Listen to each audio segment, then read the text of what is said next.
Squid Game Season 1 doesn't seem all that packed with CGI, but it actually took more digital wizardry to pull off the dystopian smash hit than you might think. The cast and crew didn't actually have to worry about being killed during the infamous red light green light challenge, but the filming of this sequence wasn't exactly a walk in the park either. In addition to the major cast members, there were also 300 extras and 20 martial arts actors on the set. The initial script originally envisioned 1,000 players, but creator Hwang Dong-hyuk quickly realized that this wasn't viable. While 300 is a lot less than 1,000, the scene was still a nightmare to orchestrate. Since some of the violent deaths were shot in slow motion, it was all too easy for actors to mess up a take and then have to start over. As Hwang recalled to Vanity Fair, it took about 20 to 30 minutes if we got a wrong take and had to plant the fake blood in them again. Whenever this happened, Hwang would go to a different part of the set and film another character's death while the crew cleaned up the fake blood and got the initial actor back into position. With such a complicated set piece, they couldn't afford to waste a second. One particular shot in the red light green light sequence was especially tricky to film. The moment when Ali grabs Gi-hun to keep him from falling. It wasn't easy for the actors to hold that awkward position, nor was it comfortable. It was also pretty much physically impossible. 이거 여기 원래 와이어가 원래 이게 어떻게 사람이 손으로 절대로 잡을 수가 없더라고요. 이게 아무리 힘이 센 사람도 이렇게 잡는 건 불가능해서. Furthermore, the wire lifted Lee Jung-jae's shirt unnaturally, so not only did the effects team have to edit out the wire in post-production, they also needed to tweak Gi-hun's uniform, otherwise it would have been painfully obvious that there was a wire underneath. Many of the locations in Squid Game were constructed in real life, with the production crew building everything from the bunk beds to the arena for the marbles game. However, that doesn't mean that these scenes didn't require computer-generated imagery, as the VFX team still needed to extend the sets digitally. We did a lot of computer graphics work at the post-production stages to connect different spaces and to create the space that wasn't able to be created in reality. For example, the background of the Tug-of-war room was digitally modified to make the area seem even more cavernous than it actually was. The effects team did indeed build the Tug-of-war platforms, but the actors weren't very high off the ground, save for a handful of shots of the players being pulled over the edge. Likewise, while the crew did construct a segment of the room with all the stairs, they used CGI to extend the set and make it seem like the stairs went spiraling deep into the ground. The painted background of the red light green light arena is actually CGI, which might sound strange considering that it could have easily been built physically. So why did the VFX team go through the trouble of using a blue screen instead of just painting the wall? To put it simply, Hwang Dong-hyuk hadn't made up his mind yet when the sets were built, so CGI was utilized to give him the option to change the design later. At first, Hwang considered making the arena walls more colorful. However, visual effects supervisor Chung Jae-hoon had a different idea. As he explained in an interview with the Visual Effects Society, maybe we should have a buffer zone for the first episode, because if we just go all out on the colorful and the flashy from the very beginning, people might find it childish. Jae-hoon also likened the sets to The Truman Show and how that movie's artificial world seems almost but not quite real. Ultimately, the final design that Hwang settled on was a backdrop that was just real enough to be convincing and just fake enough to feel unsettling. 와 진짜를 알아가면서 죽음과 산과를 이렇게 막 혼란스럽게 만드는 공간으로 잡아봤고요. The trippy game arenas weren't the only sets brought to life with VFX, as the environments outside the games also required some digital magic. For example, the famous overhead shot of the island at the end of the first episode would have looked very different without visual effects. The massive arena with a retractable roof was actually filmed on a modest patch of land that only contained a couple of warehouses, while the rest was added digitally. Likewise, the sequence where the cars leave the ferry and enter the island is not what it appears to be. As Chung Jae-hoon explained, people think that it was actually filmed on an island, but it was just like a really random part of Korea. In this landlocked filming location, the crew took advantage of an existing waterway and then added the rest with CGI. And believe it or not, the entire airport from the season finale is fake. The original plan was to film that scene in a real airport, but that wasn't possible due to COVID-19 restrictions. So instead, it was shot in the studio and computer wizardry transformed it into an airport.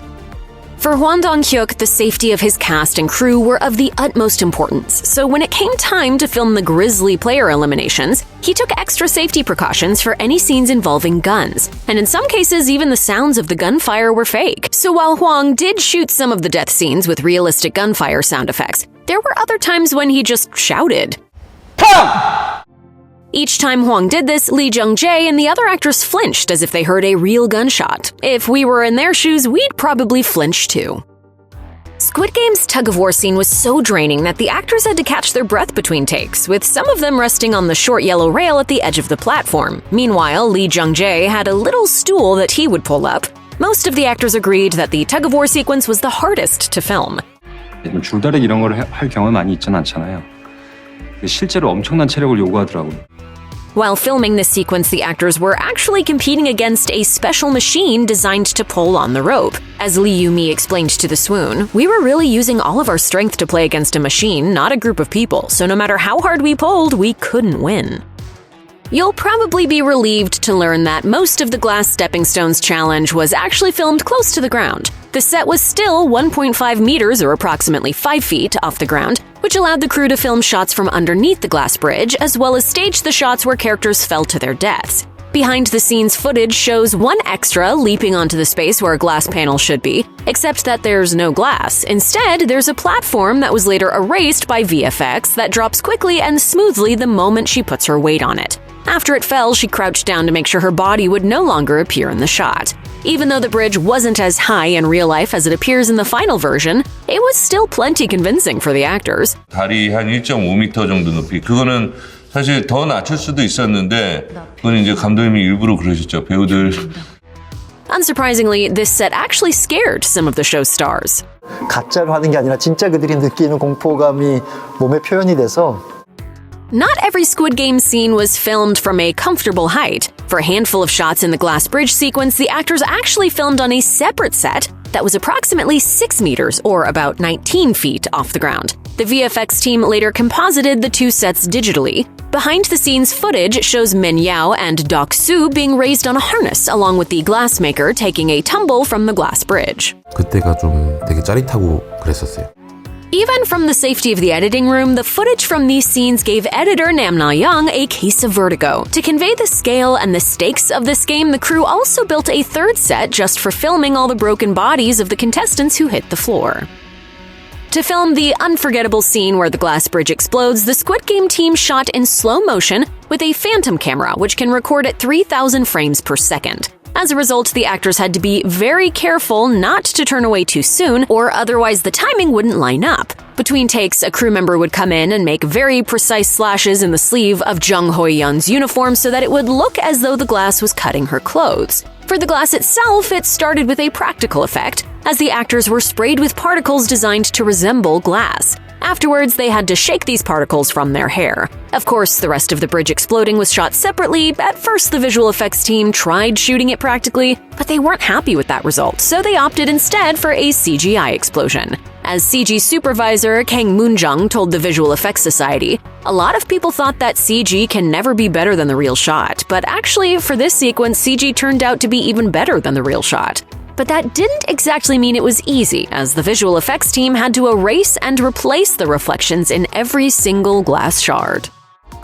One of the most intense Squid Game sequences is the final contest, in which Gi-hun and Song-woo fight to the death. It was filmed in the same location as the red light, green light sequence, yet the set couldn't look more different. The lighting is more overcast, and the crew used sprinklers to simulate a heavy downpour.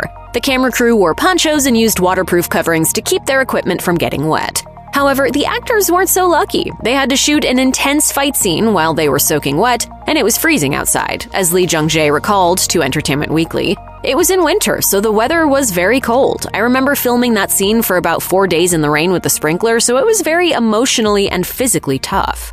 I want to end here.